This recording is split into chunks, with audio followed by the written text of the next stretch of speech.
আইপিএলের মঞ্চে আগুন ঝরালেন পিয়ান্স আরিয়া। ব্যাট ঘুরল, বল উড়ল, 219 রানের ঝড় তুলল Punjab Kings. Chennai Super Kings ছুটল কিন্তু পৌঁছল না, হেরে গেল 18 রানে। এদিকে ম্যাচ জিতলেও আইপিএলের নিয়ম ভেঙে জরিমানা গুনছেন গ্লেন ম্যাক্সওয়েল।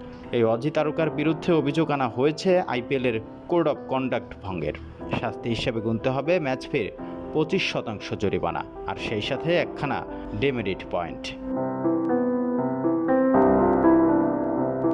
ক্রিকেটের সরঞ্জাম, জামা কাপড় কিংবা মাঠের সরঞ্জামে কোনো ক্ষতি করলে সেটা এই ধারার মধ্যে পড়ে। ইচ্ছাকৃতভাবে উইকেটে লাথি মারা বা বিজ্ঞাপনের বোর্ড কিংবা বাউন্ডারি ফেন্সের ক্ষতি করা এই ধারায় অন্তর্ভুক্ত।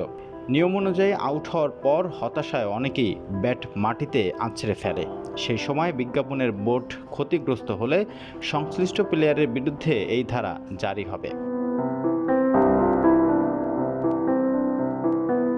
ম্যাক্সওয়েলের বিরুদ্ধে জিনিসপত্র ও ফিটিংগুলোর অপব্যবহারের অভিযোগ আনা হয়েছে।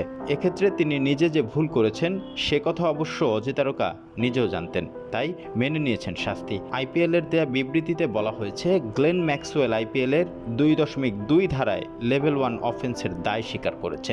এই ধরনের অভিযোগে ম্যাচ রেফারির সিদ্ধান্তই চূড়ান্ত। খেলায় হার জিত থাকে, কিন্তু নিয়ন্ত্রণ হারানো মানেই বড় ধরনের ক্ষতি।